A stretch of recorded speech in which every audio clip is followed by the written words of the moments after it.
Ya, shalom. Shalom, shalom. Salam. Ya, Shalom. selamat malam Bapak Ibu yang hadir dalam Halo, Zoom Pak. meeting malam hari ini dan juga teman-teman yang sedang mendengarkan dan Shalom. mengikutinya lewat live streaming melalui Facebook atau YouTube. Selamat malam. Ya, jumpa lagi bersama saya Stefanus Liwijaya dalam renungan-renungan arti kehadiran Tuhan. Bapak Ibu, ini adalah satu kasih karunia dari Tuhan buat saya. Kalau malam hari ini saya masih boleh menyampaikan kebenaran dari firman Tuhan buat Bapak Ibu, saudara semuanya. Dan ini adalah yang menjadi fondasi dan tujuan dari Bapak Ibu diciptakan, yaitu untuk menjadi penyembah-penyembah nih, untuk menjadi penyembah-penyembah Tuhan. Dan semua ini Bapak Ibu bisa lakukan. Bapak Ibu bisa menyembah Tuhan ketika Bapak Ibu berada di dalam hadirat Tuhan. Ketika Bapak Ibu berada di dalam menghadirkan kehadirannya. Ketika Bapak Ibu menghadirkan hadirnya Tuhan di dalam hidup Bapak Ibu, saudara semuanya. Nah Bapak Ibu, kiranya damai sejahtera dan sukacita dari Allah Bapa, Tuhan Yesus, dan Roh Kudus selalu beserta Bapak Ibu, sekarang dan sampai selama-lamanya. Bapak Ibu, senang sekali malam ini kita boleh berjumpa kembali dalam Zoom meeting malam hari ini. Dan Bapak Ibu, saya percaya hadirat Tuhan begitu kuat malam hari ini. Kehadirannya, hadirat Tuhan, hadirnya Tuhan boleh kita rasakan saat ini secara luar biasa. Saya percaya bukan saja di rumah saya, bukan saja di tempat saya, tapi saya percaya kehadirannya, hadirat Tuhan, hadirnya Tuhan juga dapat Bapak Ibu rasakan di tempat di mana Bapak Ibu berada saat ini. Karena kehadiran Tuhan, hadirat Tuhan, hadirnya Tuhan itu menembus semua dimensi ruang. Terlebih lagi ketika tadi kita boleh menyanyikan, boleh meninggikan Tuhan, boleh mengagungkan Tuhan, dan saya percaya Tuhan bertata di atas puji-pujian umatnya. Dan saya juga percaya kita semua rindu untuk mendengarkan kembali bagian-bagian firman Tuhan yang boleh saya sampaikan dan saya bagikan buat Bapak Ibu. Supaya kita menjadi orang-orang yang bertumbuh di dalam pengenalan kita akan Tuhan. Dan iman kita akan semakin hari semakin dikuatkan, semakin diteguhkan. Dan dalam menghadapi segala situasi kondisi yang ada di depan, yang ada di dalam hidup Bapak Ibu Saudara semuanya. Nah Bapak Ibu, malam hari ini kita akan kembali melanjutkan dan merenungkan arti kehadiran Tuhan bagian yang ke-25. Dan Bapak Ibu bisa mendengarkan kembali arti tentang renungan-renungan arti kehadiran Tuhan ini yang sudah saya sampaikan dari bagian pertama sampai ke-24 melalui link Facebook dan link YouTube yang sudah Pak Hen share lewat Discipleship at Zoom. Bapak Ibu, malam hari ini kita akan kembali melanjutkan dan membahas bagian-bagian firman Tuhan tentang arti kehadiran Tuhan bagian yang ke-25. Dan malam hari ini saya beri tema sembahlah Tuhan. Nah Bapak Ibu, berapa banyak yang Bapak Ibu siap untuk menerima pesan Tuhan malam hari ini? Berapa banyak Bapak Ibu yang rindu untuk mengalami Tuhan malam hari ini? Berapa banyak Bapak Ibu yang mau bilang, aku rindu pesanmu Tuhan malam hari ini? Boleh lambaikan tangan Bapak Ibu. Atau Bapak Ibu boleh kasih reaction. Nah Bapak Ibu, malam hari ini saya mau menyampaikan apa yang menjadi pesan Tuhan, apa yang menjadi isi Tuhan buat Bapak Ibu Saudara semuanya. Bapak Ibu, kita mau belajar malam ini bersama-sama karena beda Bapak Ibu antara orang yang cuma asal tahu dan orang yang benar-benar menghidupinya. Ada bedanya. Bapak Ibu, demikian juga dengan penyembahan Bapak Ibu. Dan orang-orang yang mengerti dan menghidupi penyembahan, itu yang namanya bumi bisa jadi surga Bapak Ibu. Seperti firman Tuhan katakan, datanglah kerajaan di bumi seperti di sorga. Mari Bapak Ibu kita akan melandasi firman Tuhan pada malam hari ini di dalam kitab Mazmur pasal 22 ayat yang keempat. Mazmur pasal yang ke-22 ayat yang keempat. Ayat yang keempat, Pak Hens. Iya. Mazmur 22 ayat yang keempat mengatakan, padahal engkaulah yang kudus, yang bersemayam di atas puji-pujian orang Israel. Nah, Bapak Ibu, apa yang menjadi kunci mengalami hadirat Tuhan ini? Apa yang menjadi kunci mengalami kehadiran Tuhan ini? Apa yang menjadi kunci mengalami hadirat Tuhan ini? Ternyata Bapak Ibu, kunci mengalami hadirnya Tuhan ini dicetak di dalam Mazmur 23 ayat yang keempat. Mazmur 23 ayat 4 mengatakan, padahal engkau yang kudus, yang bersemayam di atas puji-pujian orang Israel. Jadi Bapak Ibu dikatakan Tuhan bersemayam di atas puji-pujian orang Israel. Bapak Ibu, Tuhan menghendaki kita, menghendaki Bapak Ibu saudara saya, untuk memuji dan membesarkan namanya. Tuhan menghendaki kita, Bapak Ibu saudara saya, untuk menyembah Dia. Dan Tuhan mau menjadikan puji-pujian dan penyembahan umat, puji-pujian dan penyembahan kita, puji-pujian dan penyembahan menjadi tahtanya. Sehingga Tuhan bertahta di atas puji-pujian umatnya. Dan bersemayam di atas puji-pujian umatnya. Nah Bapak Ibu, kata pujian itu selalu ditulis dan dibacakan bersama-sama atau bersama dengan penyembahan. Praise and worship. Dan seringkali ditambah dengan satu kata pray. Pray, praise, and worship. Dan ini merupakan kesatuan yang tidak dapat dipisahkan. Dan yang Tuhan kehendaki. Supaya kita semua Bapak Ibu saudara saya lakukan dalam kehidupan kita. Bapak Ibu firman Tuhan mengatakan, hai seluruh bumi, bersoraklah bagi Tuhan. Hai seluruh bumi. Artinya apa Bapak Ibu? Seluruh bumi artinya seluruh alam semesta. Bersoraklah bagi Tuhan artinya apa? Artinya memuji dan menyembah Tuhan. Dan semua makhluk di bumi, segala makhluk yang bernafas, dan semua ciptaannya haruslah bersorak, memuji dan menyembah Tuhan. Bapak Ibu, ada satu pujian yang mengatakan, biar seluruh bumi nyanyikan kebesaran-Mu, biar yang bernafas memuji nama-Mu.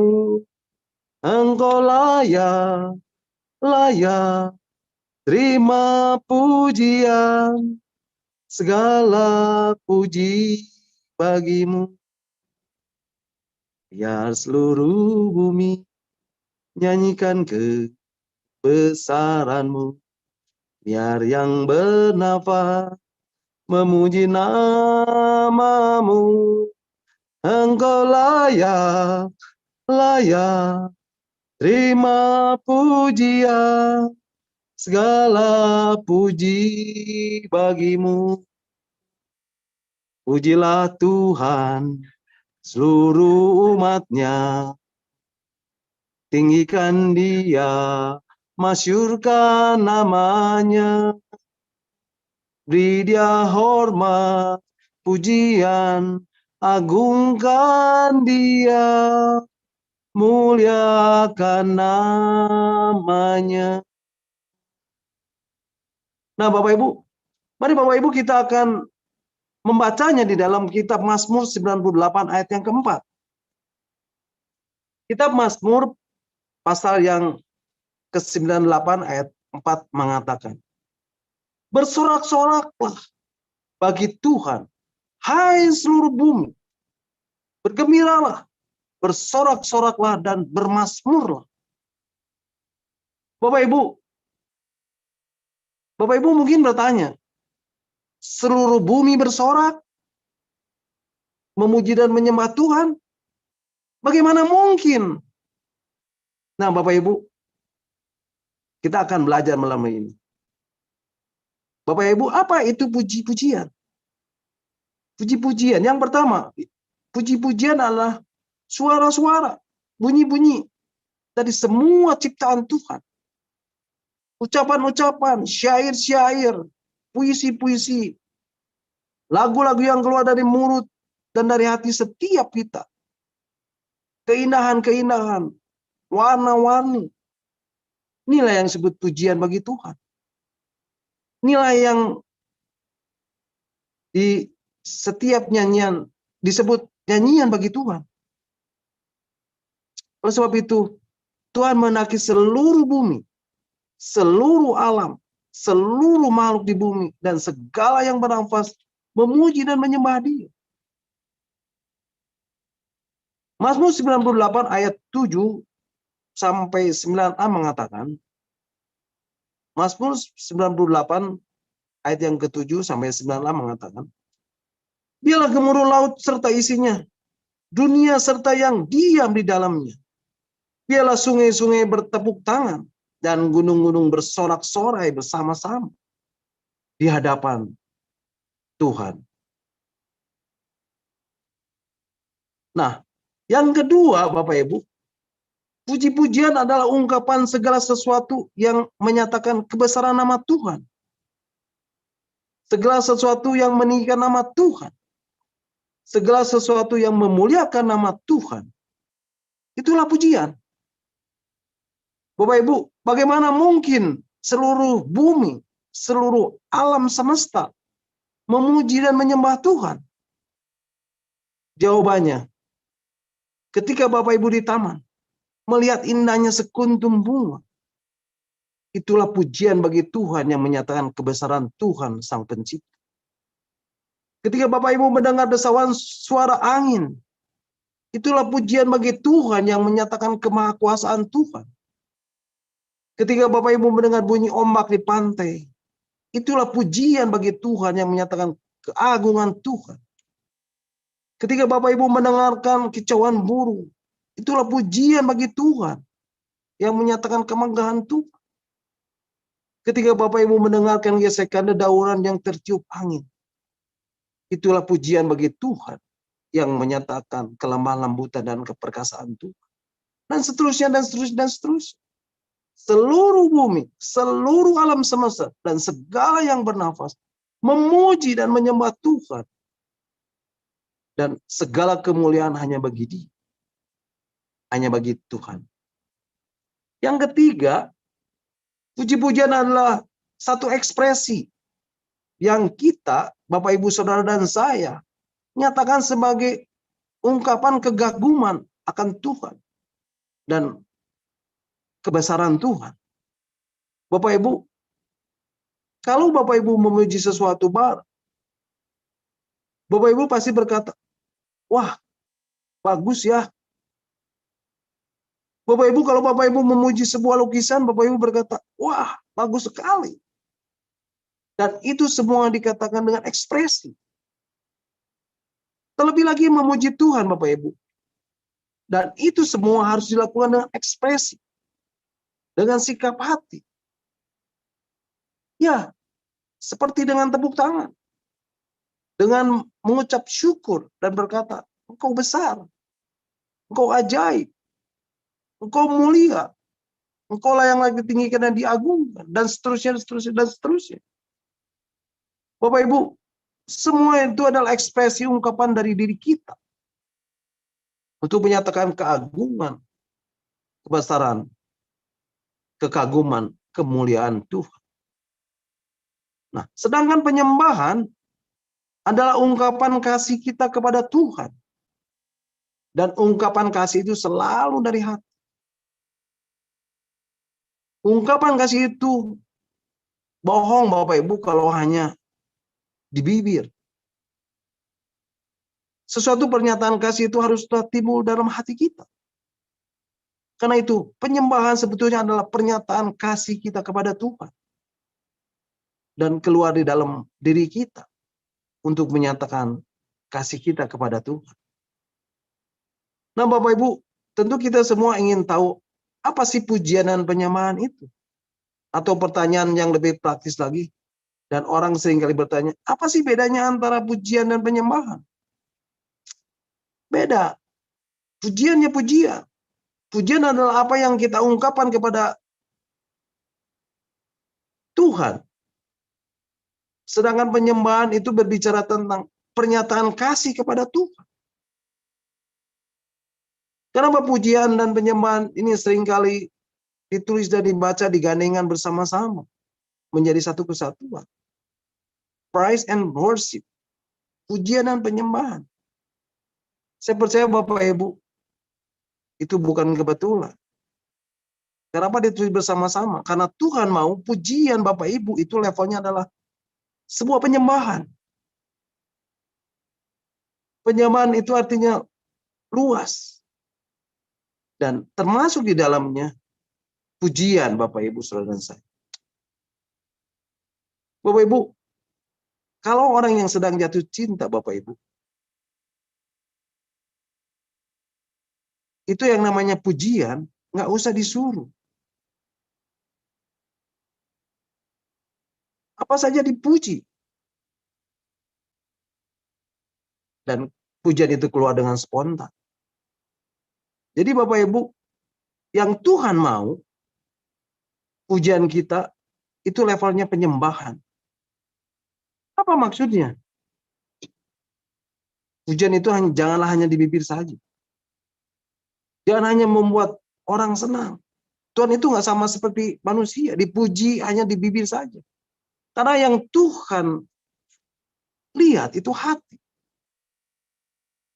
Bapak Ibu, tidak bisa memuji Tuhan kalau itu tidak keluar dari hati kita. Dari ketulusan kita. Bapak Ibu, di dalam Alkitab ada banyak kata yang digunakan. Yang dipakai khususnya di dalam Perjanjian Lama. Yang artinya memuji. Pujian. Praise. Pujilah Tuhan. Megahkanlah Tuhan. Menyerukan nama Tuhan. Bersoraklah bagi Dia. Ada macam-macam kata. Ada kata sabah yang artinya bersorak-sorai dengan nyaring. Ada kata yadah yang artinya mengangkat tangan. Ada kata zamar yang artinya memuji dengan musik dan instrumen. Tapi ada satu kata yang digunakan di dalam bahasa yang sering dipakai, yaitu kata halal. Artinya ekspresi sukacita atau kebahagiaan yang keluar dari diri kita. Seperti seorang budak. Nah Bapak Ibu, itulah yang pernah dilakukan oleh Raja Daud. Daud menari-nari di depan tabut Allah. Bahkan istrinya sendiri mengejek dia. Orang-orang bingung. Kenapa raja menanggalkan jubahnya? Seperti budak-budak.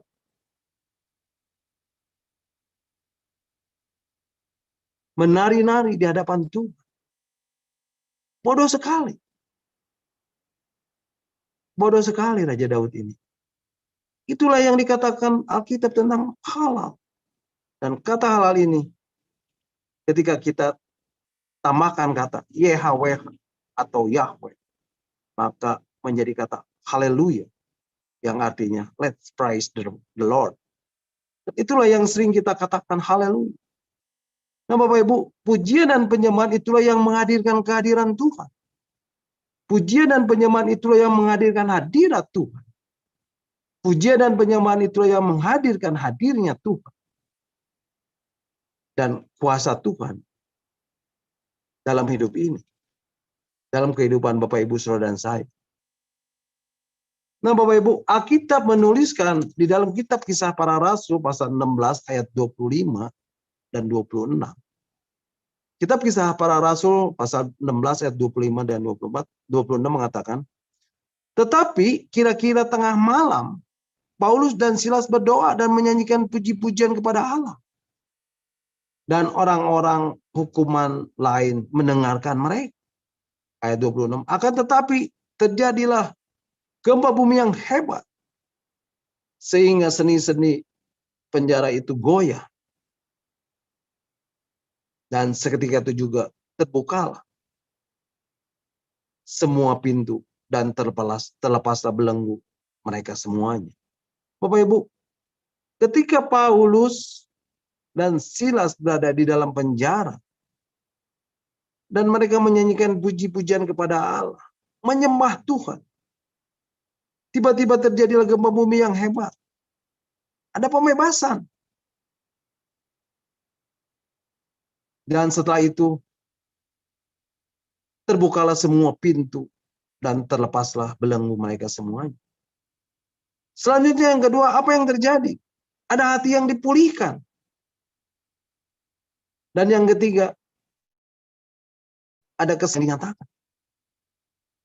Bapak Ibu, selalu ada yang besar yang nggak masuk akal yang terjadi di dalam hidup itu. Terjadi pada orang-orang yang mengerti dan menghidupi akan pujian dan penyembahan. Bapak Ibu, segala sesuatu dijadikan pasti dengan satu tujuan. Demikian juga dengan manusia. Kalau kita mengerti apa yang menjadi tujuan kita diciptakan, percayalah hidup kita akan berjalan di dalam jalan yang namanya kemustahilan. Karena dialah Tuhan yang berjalan di atas kemustahilan. Dan bukan cuma itu saja. Kita pun Bapak Ibu Saudara dan saya akan berjalan di dalam perkenanan Tuhan. Dan pembinaan, penyertaan, dan perlindungan Tuhan. Dan Bapak Ibu akan mengalami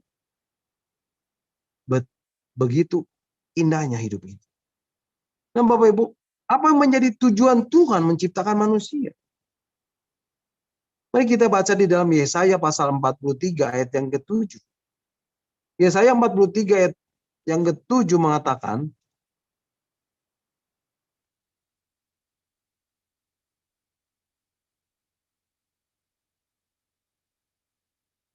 Yesaya 43 ayat 7 mengatakan, semua orang yang disebutkan dengan namaku yang kuciptakan untuk kemuliaanku, yang kubentuk dan yang juga kujadikan.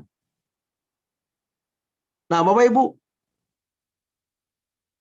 di dalam Alkitab terjemahan bahasa Indonesia sehari-hari, mungkin Pak bisa ditampilkan yang bahasa Indonesia sehari-harinya. Nah, Yesaya 43 ayat 7 ini mengatakan, sebab mereka semua telah dipanggil dengan namaku. Mereka kuciptakan untuk mengagungkan aku. Bapak Ibu di sini katakan, sebab mereka semua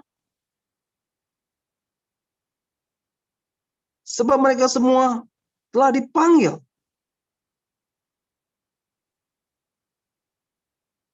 Siapakah mereka semua? Semua manusia.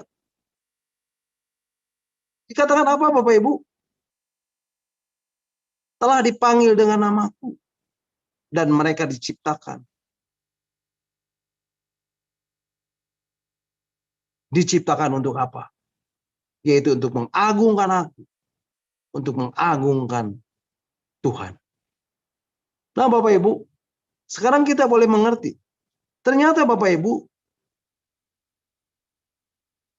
apapun latar belakang Bapak Ibu Saudara dan saya, apapun kondisi Bapak Ibu Saudara dan saya, apapun yang Bapak Ibu Saudara saya alami saat ini, ketahuilah Bapak Ibu, bahwa Bapak Ibu diciptakan untuk mengagungkan Tuhan.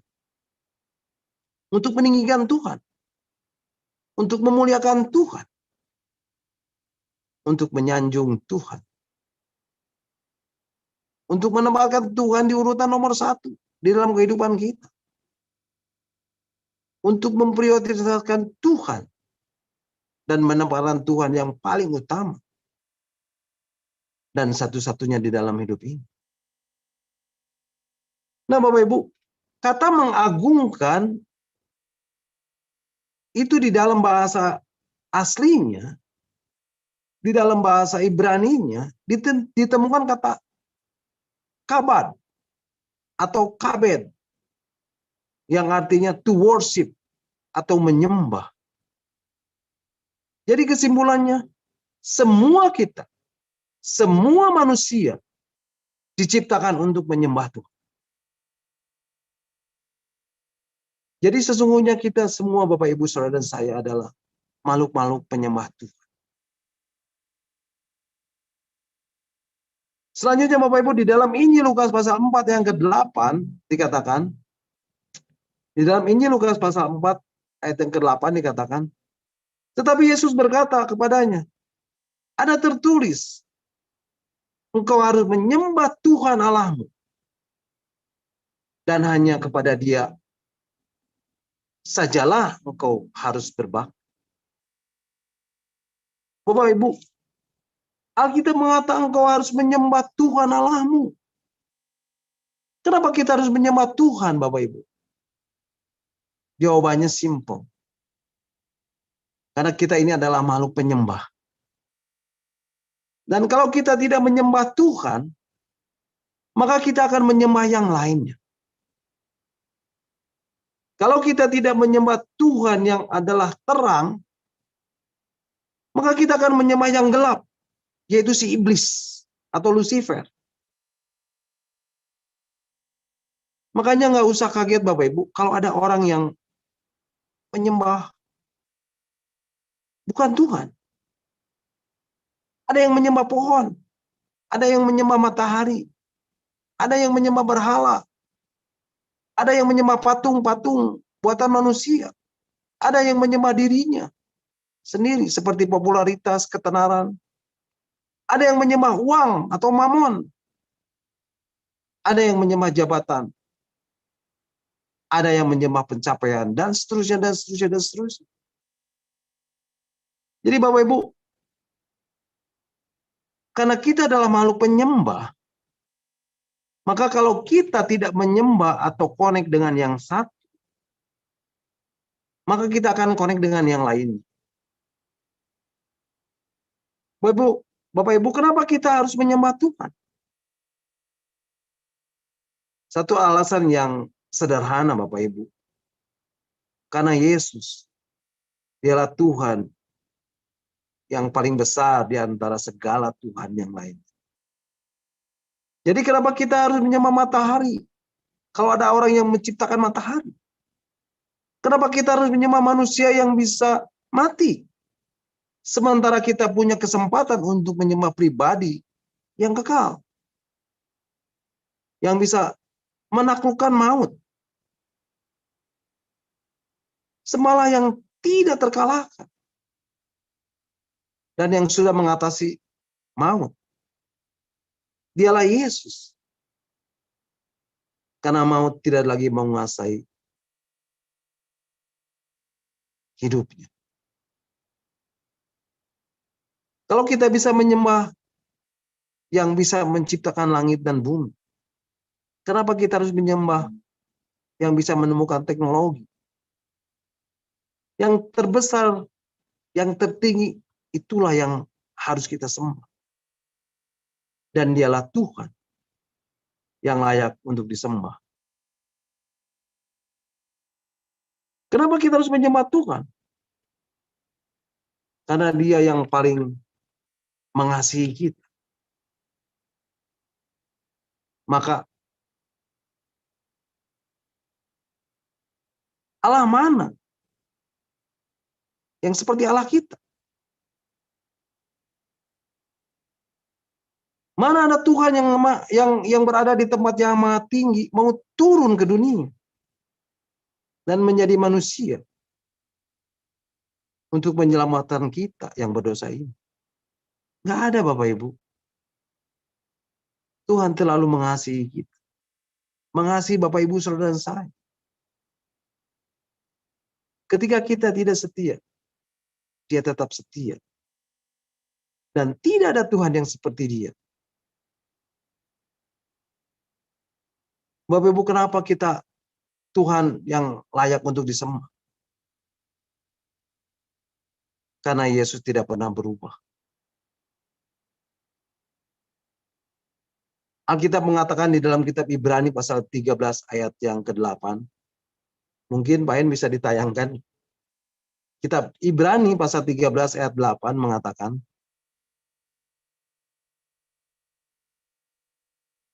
Yesus Kristus tetap sama. Baik kemarin maupun hari ini. Dan sampai selama-lamanya. Artinya apa Bapak Ibu? Kasihnya tetap sama. Kuasanya tetap sama. Kebesarannya tetap sama. Itulah Tuhan kita Yesus Kristus. Karena itu Bapak Ibu, Yesus yang layak untuk Bapak Ibu saudara saya sembah. Dialah Tuhan yang layak untuk kita sembah. Sekarang dan sampai selama-lamanya. Amin. Nah, Bapak Ibu mungkin sampai di sini dulu renungan kita pada malam hari ini. Dan Bapak Ibu bisa mengikuti kembali dan mendengarkan kembali renungan-renungan yang akan saya sampaikan minggu depan lewat Zoom meeting Evangelist Planner ini. Silakan Bapak Ibu, nanti kalau ada yang mau menambahkan atau ada yang mau bertanya, nanti Pak En yang akan menjawabnya. Amin. Tuhan Yesus memberkati.